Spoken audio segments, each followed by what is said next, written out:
Billionaire saw a single mom carrying a mattress alone. He froze when he saw where she was going. Hello, everyone, and welcome back. Before we begin, tell me where you're watching from today. Leave your city and state in the comments, or your country if you're joining us from somewhere else. It's always incredible to see how one story can bring people together from all around the world. On a cold afternoon, a billionaire noticed a young mother struggling down the sidewalk with a heavy mattress balanced against her shoulder. She had no moving truck, no one beside her, and a small child following close behind. At first, he assumed she was simply moving into a new apartment. But when he saw the place she was carrying the mattress toward, he stopped in his tracks. What he discovered next would change not only her life, but his as well. Now let's begin. Sometimes the heaviest thing a mother carries isn't what people see. The old twin mattress wobbled dangerously each time its rusted dolly hit another crack in the sidewalk, forcing Nia Brooks to tighten her grip until her knuckles turned pale beneath the afternoon sun. Sweat dampened the edges of her faded gray t-shirt, and loose strands of tightly curled black hair clung to her forehead as she leaned her full weight against the stubborn load. Cars streamed past without slowing. Some drivers frowned impatiently as traffic squeezed around the awkward shape. Others barely noticed her at all. To them, it looked like someone dragging a piece of trash across South Chicago on another humid Tuesday. 6-year-old Noah walked beside her in oversized sneakers with worn soles, his small hands pressed carefully against one corner of the mattress whenever it threatened to tilt. Every few steps he glanced up at his mother, not complaining once despite the sweat rolling down his temples. His backpack bounced lightly against his shoulders, though there was almost nothing inside except a coloring book, 2 crayons, and a neatly folded blue blanket. They had already crossed nearly a mile since leaving the apartment building where they no longer belonged. Behind them, the faded brick complex stood surrounded by temporary fencing and bright orange signs announcing future luxury residences. The windows that had once held children's laughter now reflected only empty rooms and construction tape fluttering in the wind. Nia never looked back. Looking back cost energy she could no longer afford. At the next intersection, a black Escalade eased toward a red light before stopping several yards away from the crosswalk. Ethan Cole barely noticed the traffic signal. At 39, he had spent most mornings reviewing investment reports before climbing into meetings that measured success in percentages, projections, and market value. His charcoal suit remained perfectly pressed despite the July heat, and the leather portfolio resting beside him contained contracts worth hundreds of millions of dollars. Yet none of those numbers held his attention now. His eyes stayed fixed on the woman struggling across the intersection with a battered mattress that looked older than the child walking beside her. "Should I go around?" his driver asked quietly. Ethan didn't answer immediately. Something about the scene felt strangely out of place. The mattress wasn't wrapped for disposal. It had been covered carefully with a clean white sheet held in place by safety pins. Someone had taken the time to protect it. Noah suddenly stopped walking. One corner of the sheet had slipped loose and was dragging against the dirty pavement. Without being asked, the little boy knelt, brushed invisible dust from the fabric with surprising care, then tucked it neatly back beneath the mattress before smiling proudly toward his mother. Nia's exhausted face softened for just a second. "Good catch, buddy," she whispered. "Can't let it get dirty." Ethan frowned slightly. Dirty? The mattress already looked as though it had survived years of use. Yet the boy treated it with the same careful respect another child might reserve for an expensive bicycle or favorite toy. The traffic light turned green. Horns sounded behind the Escalade. "Sir?" the driver asked again. Ethan finally looked away long enough to answer. "Just follow them." The driver hesitated. "Follow them, please." The SUV rolled forward at a respectful distance as Nia continued pulling the heavy mattress through neighborhood after neighborhood. The sidewalks gradually grew quieter. Storefronts gave way to abandoned warehouses with boarded windows, empty basketball courts, and chain-link fences tangled with weeds. Noah never let go of his corner. Every few minutes he reached out to smooth the sheet again, almost as if he were protecting something invisible hidden beneath it. Ethan found himself leaning forward in his seat, unable to explain why he hadn't simply continued to his meeting downtown. His assistant's phone calls buzzed unanswered on the center console. Somewhere ahead, another board presentation was beginning without him. He didn't care. The farther they walked, the stronger an uneasy feeling settled in his chest. This wasn't someone moving into a new apartment. It wasn't someone hauling furniture home from a yard sale. There was purpose in every exhausted step Nia took. She already knew exactly where she was going. Nearly 40 minutes later, she finally turned through a broken gate beside an abandoned community recreation center whose faded sign had long ago lost most of its letters. The parking lot was empty except for scattered shopping carts and weeds pushing through cracked asphalt. Ethan stepped quietly out of the SUV before the driver could stop him. He watched from across the street as Nia slowly lowered the mattress onto the concrete, breathing hard. Noah immediately grabbed the loose corner of the white sheet again, carefully smoothing every wrinkle with both tiny hands. Then he looked up at the darkened building with hopeful eyes and whispered words so soft Ethan almost missed them. "Mom, this is going to feel like home tonight, isn't it?" Ethan stopped breathing for a moment. Only then did he realize the mattress had never been the burden. It had been the last piece of a home they refused to leave behind. The recreation center had not welcomed children in years, yet the building still carried faint echoes of who it had once been. A faded mural of smiling kids stretched across one cracked exterior wall, its bright colors softened by rain, wind, and forgotten summers.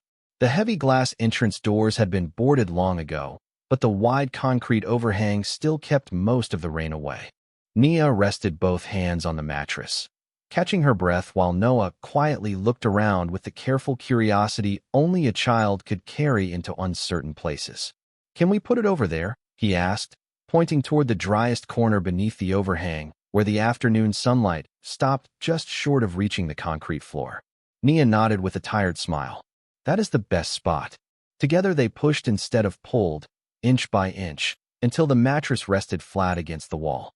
Noah immediately slipped off his backpack, removed the neatly folded blue blanket, and spread it carefully across the center of the mattress. Every movement was slow, deliberate, almost ceremonial.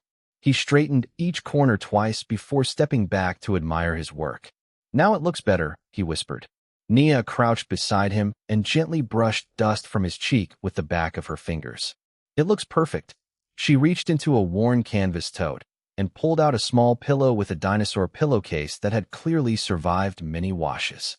Noah hugged it against his chest without saying a word. Ethan remained across the street beside his vehicle, unable to explain why he had not left. From where he stood, he expected to see desperation. Instead, he witnessed routine. The little boy arranged his shoes neatly beside the mattress. Nia unfolded 2 paper grocery bags and placed them against the wall as though organizing kitchen cabinets. A reusable water bottle was set beside the pillow. 3 family photographs, each protected inside inexpensive plastic sleeves, were tucked carefully into the narrow space between the mattress and the wall where they would not bend. Nothing about the scene felt careless. It felt practiced, almost sacred. A breeze carried the distant laughter of children playing somewhere beyond the neighborhood, mixing with the steady hum of traffic several blocks away. Noah looked toward the sound for only a second before returning to smooth another wrinkle from the blanket. He never complained that he could not join them. Nia noticed his glance anyway. "Maybe tomorrow we will find a park," she said softly. "The one with the really tall slide? If we are lucky." He smiled as though luck had already arrived. Ethan swallowed hard. His phone vibrated again. This time the screen displayed 6 missed calls from his executive assistant and several urgent messages reminding him that investors were waiting. He silenced the phone without reading another notification. Something inside him resisted walking away from the woman whose first concern, after losing her home, had been making sure her son believed tomorrow still existed. A city bus sighed to a stop nearby. An elderly driver stepped out during his break carrying a small brown paper bag. He recognized Nia immediately. "You found another place?" he asked gently. Nia offered an embarrassed smile. "Just for a little while." Without another question, the driver handed Noah the paper bag. Inside sat 2 still warm cheese sandwiches wrapped in foil and a carton of milk. "The diner had extras," he said casually, although Ethan suspected that was not entirely true. Noah looked toward his mother before touching the food. She nodded once. "What do we say?" "Thank you, Mr. Harris." "You are welcome, young man." The driver tipped his cap before returning to the bus. Noah divided one sandwich exactly in half without being asked and handed the larger piece to his mother. She quietly exchanged the halves while pretending not to notice.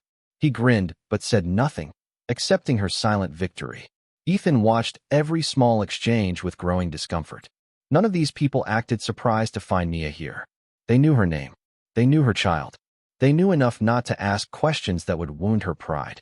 This was not the first family they had seen balancing dignity against hardship. Nia unfolded a small notebook from her tote bag and carefully reviewed tomorrow's schedule. Housekeeping shift beginning at 5:30 in the morning. Laundry pickup at 3 in the afternoon. Parent conference at Noah's school on Friday. Every appointment remained neatly written despite everything else life had erased. She tore out one blank page, handed it to Noah, and smiled. Draw me our next home. He lay on his stomach across the mattress, gripping a blue crayon, completely absorbed after only a few seconds. Ethan could not see the picture from across the street, but he realized something that unsettled him even more than the abandoned building. The mattress had become more than a place to sleep. It was their dining table, their living room, Noah's art desk, and the last familiar piece of a life they refused to surrender. Standing beside his luxury vehicle, Ethan suddenly felt that everything waiting for him downtown had become strangely small. Ignoring what weighed on her had become one of Nia Brooks's quiet talents long before she ever lost her apartment.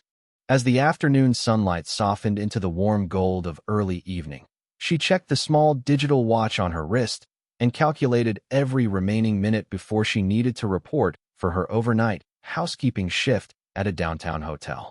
There was still one errand she could not postpone. She knelt beside Noah, smoothing the collar of his faded shirt with gentle hands. I need to be gone for a little while, she said. Mr. Harris is going to stop by after his last route and sit with you until Miss Evelyn gets here. Noah nodded with a maturity no 6-year-old should have needed. I will stay right here. She smiled. I know you will. Before leaving, she reached beneath the mattress and pulled out a small plastic storage container. Inside were neatly folded socks, a flashlight with weak batteries, a travel toothbrush, 2 paperback children's books, and a tiny stuffed fox missing one button eye. Noah carefully placed the fox beside his pillow before opening one of the books without complaint. Nothing about his routine suggested fear. His mother had somehow turned uncertainty into familiarity simply by repeating acts of care. Nia adjusted the white sheet covering the mattress one last time before lifting her worn canvas tote over her shoulder and walking toward the nearest bus stop. Ethan remained parked several hundred feet away, telling himself each passing minute that he should leave. Instead, curiosity held him there with surprising patience. 15 minutes later, he noticed an elderly man struggling to push a grocery cart across the uneven sidewalk bordering the recreation center. One of the front wheels had twisted sideways, refusing to roll. The man stopped every few feet, breathing heavily as canned food rattled inside the cart. Nia had almost reached the bus stop when she noticed him. She hesitated only briefly before turning around. Her own shoulders sagged with exhaustion, yet she crossed the street without a second thought. Let me help you with that, she offered. You already have enough to carry, the man replied with an apologetic smile. We can both carry a little, she answered. She crouched beside the damaged wheel, studying the bent metal bracket. After searching through her tote bag, she removed a simple hair tie, looped it carefully around the loose axle, then tightened it until the wheel straightened enough to turn again. She tested the cart by pushing it several feet. It rolled smoothly. The old man laughed with genuine relief. Well, I will be. Nia smiled. It should get you home now. He reached into one grocery bag and held out a fresh apple. Please.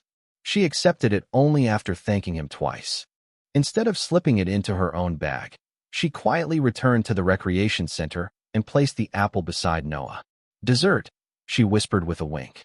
Noah's eyes lit up as though she had brought home something extraordinary. Ethan watched the exchange from inside his vehicle, feeling an unfamiliar heaviness settle across his chest. She had spent nearly 10 minutes helping a stranger while carrying almost nothing herself, then immediately gave away the only gift she received. There had been no audience, no camera, no expectation of reward, only instinct.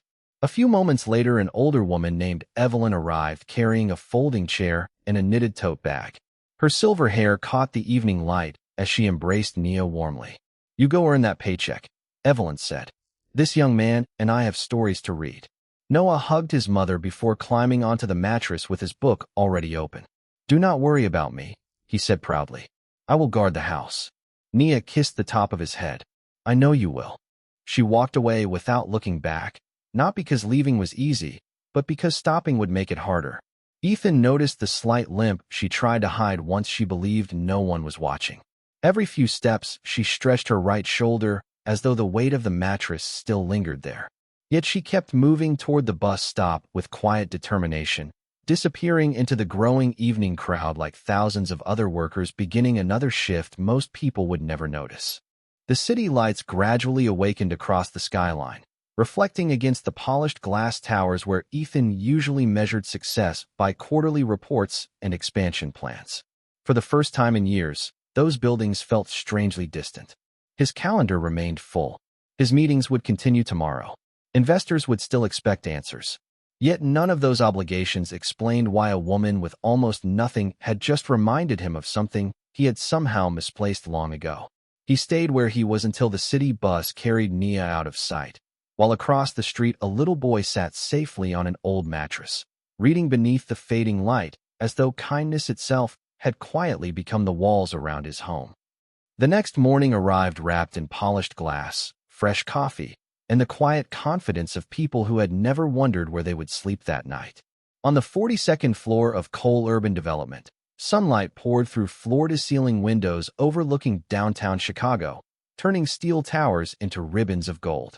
Ethan Cole stood alone near the glass before anyone else entered the boardroom, a leather portfolio tucked beneath one arm and a cup of untouched black coffee cooling in his hand. Usually the skyline filled him with purpose. Every building represented another impossible dream turned into concrete and glass. Today his attention drifted somewhere far beyond the city center, back to a weathered recreation center where a little boy had carefully folded a blanket across an old mattress as though he were preparing the finest bedroom in the world. The conference room gradually filled with executives carrying tablets, printed reports, and carefully rehearsed optimism. The massive display screen lit up with architectural renderings of the company's newest redevelopment initiative. Bright parks, modern apartments, outdoor cafes, families smiling beneath perfectly planted trees. Applause followed the opening presentation. Ethan listened, but the words seemed strangely distant. Phase 3 is ahead of schedule, one executive announced confidently. Demolition is complete on every designated property except 2 parcels awaiting final paperwork. Another executive nodded. Resident relocation reached 100% compliance last week. Compliance. The word echoed longer than it should have. Ethan glanced down at the photographs attached to the presentation packet. One aerial image captured the cleared neighborhood from above. Empty foundations. Fresh fencing. Streets he suddenly recognized. His fingers paused against the glossy paper.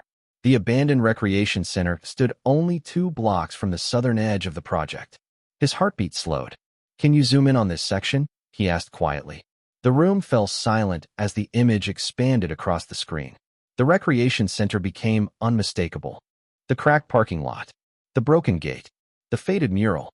Ethan remembered exactly where the old mattress had rested beneath the overhang. Were there temporary housing services offered after relocation? He asked. Of course, replied Martin Ellis, the senior vice president overseeing community transitions. Every qualified resident received written notice and available assistance. Qualified, Ethan repeated. Martin adjusted his glasses. Eligibility requirements were established through city guidelines and existing lease documentation. Ethan looked around the room. How many families were unable to qualify? A brief silence settled over the table before someone answered. Very few. How many? Ethan asked again. Another executive opened a spreadsheet. 23 households required alternative review. Ethan remained calm. And how many successfully received permanent placement? Fingers tapped quietly across keyboards. The answer arrived several uncomfortable seconds later. 19. Ethan looked up. The remaining 4? Martin cleared his throat. Community organizations were notified. Temporary resources were made available. Ethan remembered Noah smoothing wrinkles from a white sheet covering an old mattress. Temporary resources. The phrase suddenly carried a different weight. Do we know where those families are now? Martin offered a polite smile meant to reassure. Our legal responsibilities concluded after proper notification and compensation procedures. Ethan closed the folder without another word. The meeting continued around him, but each slide now seemed incomplete. Charts displayed rising property values. Forecasts predicted record revenue. Investors applauded projected returns. Yet nowhere did he see a space labeled with the names of 4 missing families. After the presentation ended, executives filtered into smaller conversations about construction schedules and media interviews. Ethan remained seated. Through the glass wall of the conference room, he watched employees move confidently through bright hallways carrying laptops, pastries, and coffee cups. Every face reflected certainty about where the day would end. His assistant quietly approached with another folder. Your interview with the Business Journal begins in 20 minutes. Ethan accepted the folder but did not open it. I need the relocation files from Phase 3. She blinked with mild surprise. The complete files? Every one of them. I will have legal send copies. No, Ethan replied gently. I want the originals. Less than an hour later, several thick storage boxes arrived outside his office. The cardboard smelled faintly of dust and old paper. Ethan rolled up the sleeves of his crisp white shirt and began reading page after page of relocation notices, inspection reports, lease records, signatures, and compliance forms. Most were organized with impressive efficiency. Every checkbox had been completed. Every required line contained a signature. Every deadline appeared satisfied. Yet between those perfectly ordered documents, small handwritten notes occasionally surfaced. Telephone disconnected. No forwarding address. Missed appointment. Requested extension. Child enrolled in local elementary school. Awaiting review. Ethan stopped at one particular file. The name printed across the top of the page quietly settled into the silence of his office. Nia Brooks. Beside her application sat a stamped notice marked incomplete because one supporting document had arrived 3 days after the administrative deadline. 3 days. He stared at the page for a long moment before gently closing the folder. Outside his office, the city continued celebrating progress. Inside, for the first time, Ethan wondered whether success measured only by finished buildings had quietly forgotten the people who had once called those streets home. That evening, Ethan drove alone. For the first time in years, he left the company driver behind, wanting the silence more than the convenience. The streets looked different now that he was no longer passing through them on the way to somewhere important. Grocery stores preparing to close, children chasing basketballs across uneven sidewalks, elderly neighbors watering tiny patches of flowers beside apartment buildings that had somehow escaped redevelopment. Every block reminded him that cities were not built by blueprints alone. They were stitched together by ordinary people repeating ordinary days. As dusk settled over the neighborhood, he parked several blocks away from the abandoned recreation center and walked the rest of the distance. The summer air carried the smell of fresh rain mixed with warm pavement. Crickets had begun their evening chorus while distant freight trains hummed somewhere beyond the warehouses. He approached quietly, careful not to interrupt whatever fragile peace the place still offered. The concrete overhang was no longer empty. 3 other families had gathered there, each claiming a small corner with blankets, folding chairs, and grocery bags holding the pieces of lives that no longer fit anywhere else. A young father helped his daughter finish homework beneath a battery-powered lantern. An elderly couple shared a thermos of soup. Nobody complained. Nobody raised their voice. Survival had taught them to protect one another's dignity through quiet routines. Ethan spotted the old mattress immediately. Noah sat cross-legged on top of it, with his coloring book balanced across his knees while Nia returned from a nearby convenience store carrying a single paper bag. She smiled the moment she saw him. "Guess what I found?" she asked. Noah looked up eagerly. "Bananas." She laughed softly. "Even better." She opened the bag and revealed a package of discounted peanut butter sandwiches that had been marked down at the end of the day. Noah's eyes widened as though she had produced a holiday feast. Before taking one for himself, he looked toward the elderly couple sitting nearby. "Do they have dinner?" he whispered. Nia followed his eyes. Without hesitation, she separated the package and carried half the sandwiches across the concrete. The older woman tried to refuse, but Nia simply smiled. "We were lucky today," she said. "Tomorrow somebody else will be lucky." She returned with only half the food she had purchased. Noah accepted that without disappointment. They sat together on the mattress, sharing sandwiches and a bottle of water while talking quietly about his drawing from earlier that afternoon.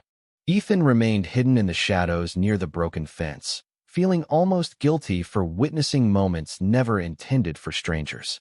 After they finished eating, Noah carefully folded the empty wrappers before placing them inside a small trash bag. Then he crawled toward the head of the mattress and patted the space beside him.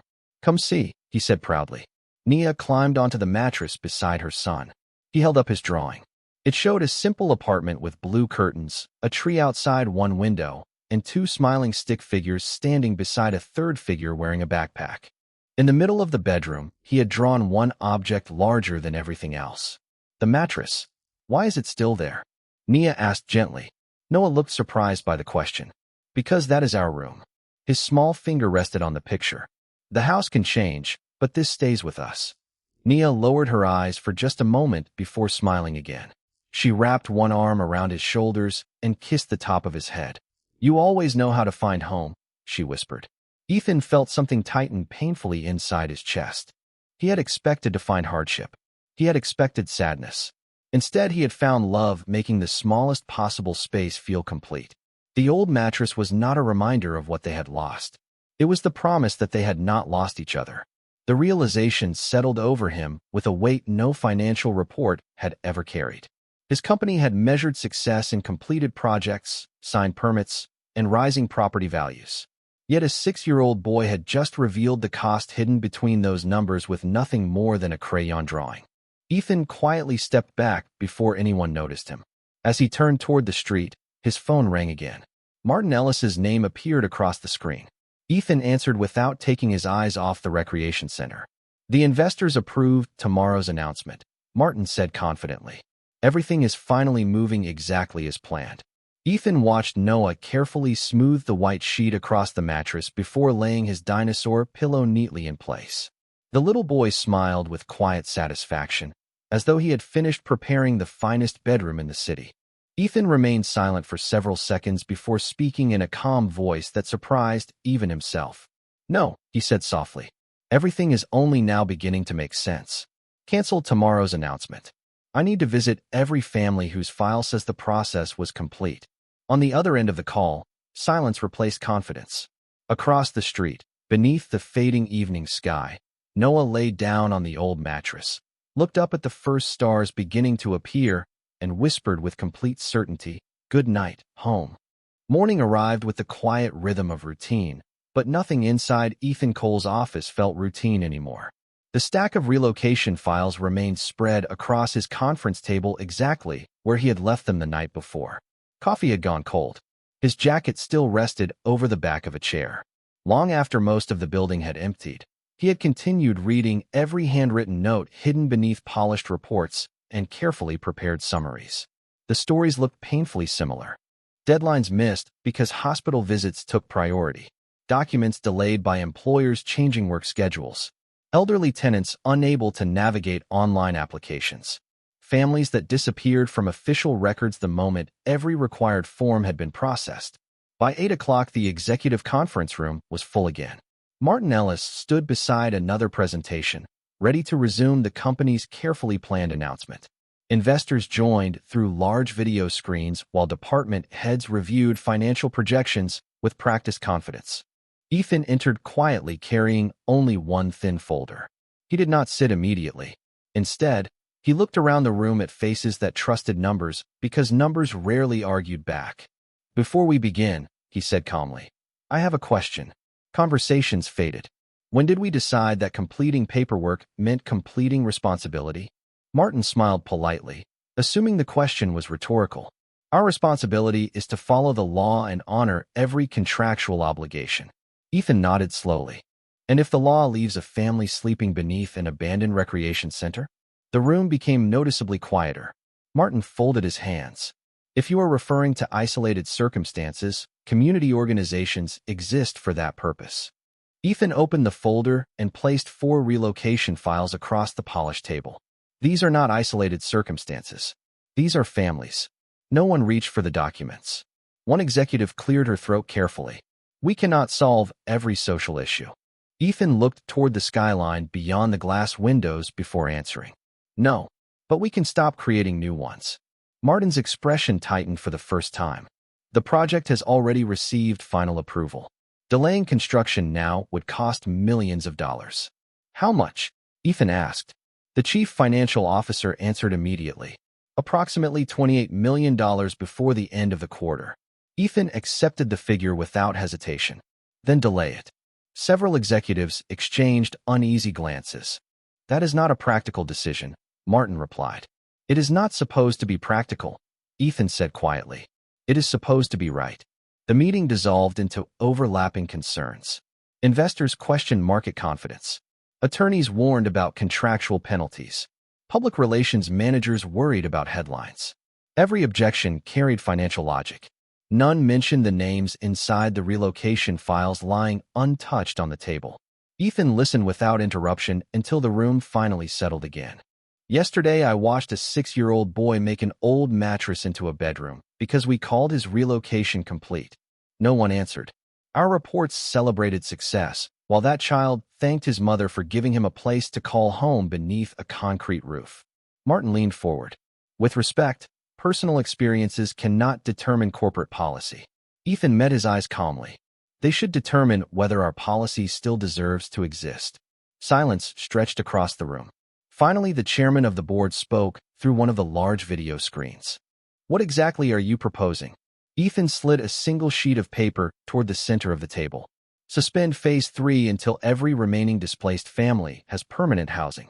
Review every denied application individually. Fund temporary housing directly through the company until that review is complete. The financial officer looked stunned. That would come from operating reserves. If necessary, Ethan replied. Martin shook his head slowly. Shareholders will never accept this. Ethan gave a faint smile that carried more sadness than confidence. Then they deserve the chance to decide whether they invested in buildings or in the people who live beside them. The meeting ended without applause. Some executives left immediately, whispering urgent conversations into their phones. Others avoided looking at Ethan altogether. Martin remained behind only long enough to gather his presentation materials. You are risking your position, he said quietly. Ethan looked once more at Nia Brooks's file resting on the table. Maybe I should have risked it sooner.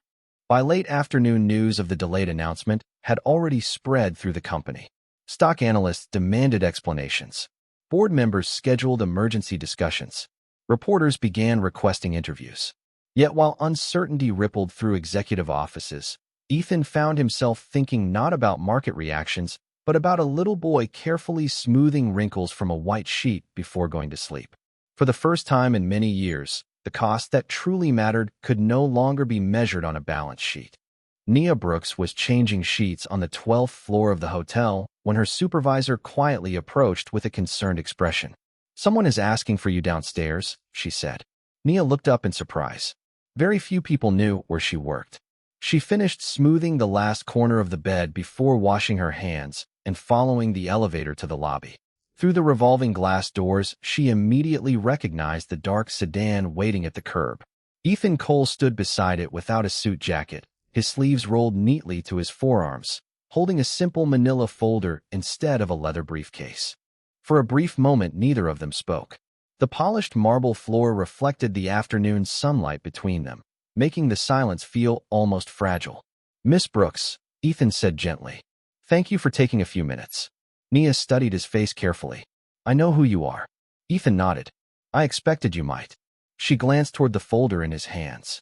If this is about the apartment, I already signed everything they asked me to sign. That is exactly why I came. He handed her the folder. Inside rested a new housing agreement offering a fully furnished apartment, immediate occupancy, and 6 months of paid rent through a charitable foundation funded by his company. Every page had already been prepared. Nia read quietly without changing her expression. When she reached the final page, she closed the folder with surprising calm and handed it back. Ethan blinked. You did not finish reading it. I read enough. There is no catch. She looked at him with tired but steady eyes. That is exactly the problem. Ethan frowned slightly. I do not understand. Nia folded her hands together. How many apartments are in that folder? 1. How many families are still sleeping at the recreation center? Ethan remained silent. She answered her own question. More than one. The lobby continued moving around them as guests rolled luggage across polished floors and quiet music drifted through hidden speakers. Yet inside that small conversation, everything seemed to slow. Your son deserves a safe place to sleep, Ethan said softly. He does, Nia agreed. So does every other child there. Ethan searched for the right response, but found none. She was not angry. She was not accusing him. She was simply refusing to let kindness become unequal. Please do not misunderstand me, she continued. I appreciate what you are trying to do, more than you know. But if I accept this because you saw me, what happens to the families nobody noticed? Ethan lowered his eyes. The folder suddenly felt heavier in his hands than any contract he had ever carried. Nia smiled gently, almost apologetically. I have spent my whole life teaching Noah that doing the right thing does not begin when someone important is watching. She paused before adding quietly, I cannot change that lesson now. Ethan looked at her for a long moment. What if I told you I am trying to fix all of it? Then fix all of it, she answered. Not because of me, because it is yours to fix. The words were spoken without bitterness. They landed with quiet certainty, leaving no room for argument. Ethan nodded slowly. You are right. She smiled again, this time with genuine warmth. That does not happen very often to men in your position. A soft laugh escaped him before he realized it. It was the first time he had laughed in days. Probably not. As he turned to leave, the hotel television mounted above the reception desk suddenly interrupted its regular programming with a breaking business report. A news anchor announced that the board of directors at Cole Urban Development had scheduled an emergency vote after the unexpected suspension of the redevelopment project. Financial analysts predicted significant losses, and several investors were openly questioning Ethan Cole's leadership. Employees in the lobby paused to watch the broadcast. Ethan stood still for only a second before quietly continuing toward the exit. Nia noticed the slight weight in his shoulders as he walked away. She understood then that he had not come simply to rescue her. He had already begun paying a price no headline could fully measure. Outside, the afternoon breeze carried the first hints of approaching autumn despite the lingering summer warmth. Ethan reached his car, but did not open the door immediately. He looked back through the hotel windows just in time to see Nia return to work, pushing a housekeeping cart down a long hallway with the same quiet determination she had shown while pulling an old mattress across the city. She had refused the apartment, yet somehow she had given him something far more valuable. She had shown him that fairness could never begin with a single act of generosity. It had to begin with equal dignity for every person whose name had been quietly buried inside a completed file. The emergency board meeting lasted less than 90 minutes, yet its consequences reshaped years of carefully protected certainty. When Ethan Cole walked out of the conference room carrying a plain cardboard box with only a framed photograph, a notebook, and a coffee mug inside, several employees quietly stepped aside to clear the hallway.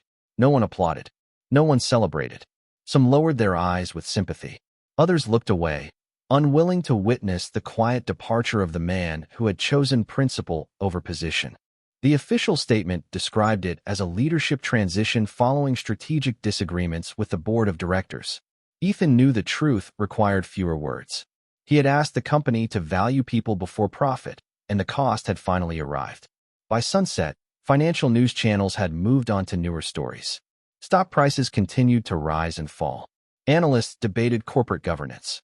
Yet none of those discussions reached the old recreation center where another ordinary evening was beginning. Noah sat on the familiar mattress finishing a drawing while Nia folded freshly washed uniforms she had collected after work. Around them, the other families quietly prepared dinner from donated groceries. The atmosphere had changed in one unexpected way.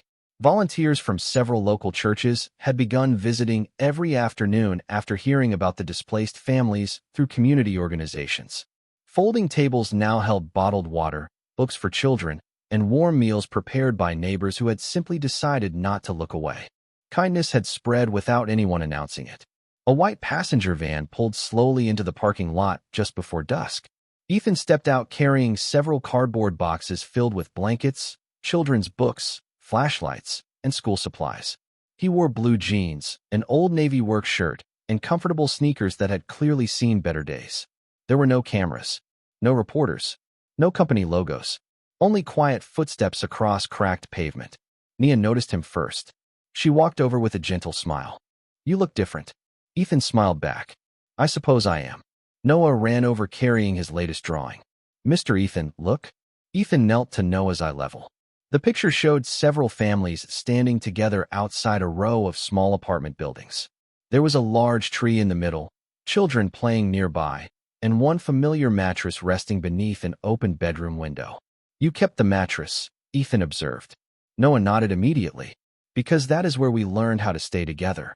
Ethan looked at the drawing for several quiet seconds before handing it back with careful respect. Volunteers began unloading supplies from the van. Ethan joined them without hesitation, carrying boxes beside college students, retirees, bus drivers, and neighborhood residents who never asked what his former title had been. They only thanked him for lifting heavy things. As darkness settled over the city, folding chairs formed a loose circle beneath the recreation center overhang. Community leaders arrived with encouraging news. Through donations from local organizations, emergency housing vouchers, legal assistance, and additional funding that Ethan had personally provided by selling a significant portion of his own company shares, every displaced family would begin moving into temporary furnished apartments within the week while permanent housing arrangements were completed. Quiet relief spread through the gathering. Some people smiled. Others simply closed their eyes for a moment, letting the words settle into places that had carried uncertainty for too long. Nia remained silent until one organizer invited her to speak on behalf of the families. She stood slowly, looking not at Ethan but at the neighbors surrounding her. "Thank you," she said softly. "Not because someone rescued us. Because people finally chose to see us." She paused as evening light faded into a sky filled with the first stars. A home is never built by walls alone. It is built every time someone decides another person's dignity matters. No applause interrupted her words. Instead, people quietly nodded, understanding them in their own way. Ethan stood near the back of the gathering with his hands resting on the handle of an empty-hand truck that had once carried boxes and now waited for whatever work came next. He realized no one had introduced him as a billionaire, a chief executive officer, or even a former executive. Tonight he was simply another neighbor, helping families prepare for tomorrow. For reasons he could not fully explain, that felt more meaningful than every title he had ever earned. Before leaving, Noah carefully folded his blue blanket across the old mattress exactly as he always did. Then he looked up at his mother with a hopeful smile that no longer carried uncertainty. "Do you think we will still take this with us?" he asked. Nia rested one hand gently on the worn fabric before answering. "Yes," she whispered. "Some things remind us where we have been. That helps us remember who we chose to become." Several months passed quietly, measured not by headlines or stock prices, but by ordinary mornings that finally arrived without uncertainty. Autumn had given way to the first gentle signs of winter, and sunlight spilled through the wide windows of a modest two-bedroom apartment on the third floor of a brick building overlooking a small neighborhood park. The apartment was simple. The kitchen cabinets did not match perfectly. The floors carried the soft creaks of an older building, and the paint along one hallway had been touched up more than once. To Noah Brooks, it was the most beautiful place he had ever seen because every evening ended in the same room, and every morning began in the same bed. Nia stood in the kitchen packing his school lunch while the smell of toasted bread filled the apartment. Noah hurried out of his bedroom carrying a backpack that now bulged with library books instead of emergency belongings. Before putting on his shoes, he disappeared back into his room for a moment. Nia smiled because she already knew where he had gone. Against one wall, beneath a bright window where winter sunlight rested every morning, the old mattress remained carefully preserved beneath a clean blue quilt. They no longer slept on it. A sturdy new bed stood nearby. Yet Noah still climbed onto the mattress each morning for a few quiet minutes to read before school. He gently smoothed the blanket across its surface exactly as he had done beneath the recreation center overhang. Some habits were no longer born from survival. They had become gratitude. "Ready?" Nia called softly. "Almost," Noah answered. He patted the mattress one last time before running toward the kitchen. "I did not forget to say good morning." Nia laughed gently. "I know." A knock sounded at the apartment door just before they were ready to leave. When Nia opened it, Ethan Cole stood in the hallway holding a cardboard box filled with children's books donated through a neighborhood reading program. His coat carried tiny snowflakes across the shoulders, and his smile looked lighter than it had months earlier. "I hope I am not too early," he said. "Perfect timing," Nia replied. "We were just leaving for school." Noah eagerly helped carry the box inside. Ethan noticed the old mattress immediately. It rested quietly in the corner beneath the window, warmed by sunlight that made the worn white sheet almost glow. For a long moment, he simply looked at it without speaking. It no longer represented loss. It had become part of a home built with patience, dignity, and countless small acts of kindness. "You kept it," Ethan said softly. Noah nodded. "It reminds us that home stayed with us even before we found this place." Ethan smiled, his eyes lingering on the familiar mattress before looking back at the little boy. "I think that is something many grown-ups forget." After walking Noah to school together, Ethan and Nia strolled slowly through the neighborhood park, where children laughed from playground swings and parents greeted one another by name. Ethan had spent the past several months volunteering with local housing organizations, helping families navigate applications, repairs, and community programs. He no longer introduced himself with former titles because they no longer seemed important.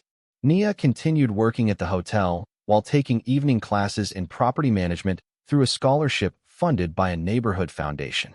Their conversations had never been about rescue.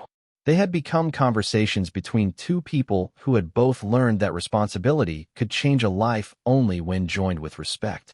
As they reached the school entrance, Noah turned back and waved enthusiastically before disappearing through the front doors with his classmates.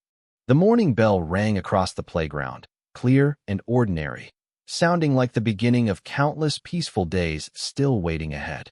Ethan looked toward the school for a quiet moment before speaking. "Thank you," he said.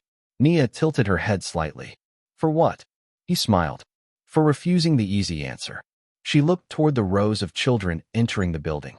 "Sometimes the kindest thing we can do for someone is expect them to become better." They stood together in comfortable silence as sunlight settled across the sidewalk. Somewhere inside the apartment, the old mattress rested beneath the window exactly where Noah had left it. It was no longer the last piece of a lost home. It had become the first page of a new one, quietly reminding everyone who saw it that the greatest changes rarely begin with wealth or power. They begin the moment one person chooses to see another with dignity, and another person has the courage to protect that dignity until it finally has a place to rest. Thank you so much for watching. Sometimes, the people carrying the heaviest burdens are the ones who ask for the least. This mother did not want sympathy. She only wanted a safe place for her child and the chance to keep moving forward. And sometimes, all it takes is one person choosing not to look away for an ordinary moment to become the beginning of an extraordinary change. If this story touched your heart, please share it with someone who may need a little hope today. Leave a comment below and tell me which moment stayed with you the most, or what you would have done if you had been in his place. If you enjoy emotional stories about kindness, second chances, and the unexpected ways people can change one another's lives, don't forget to subscribe and turn on the notification bell so you won't miss the next story. Until next time, take care of yourself, be kind whenever you can, and remember that even the smallest act of compassion can change someone's entire world. God bless you.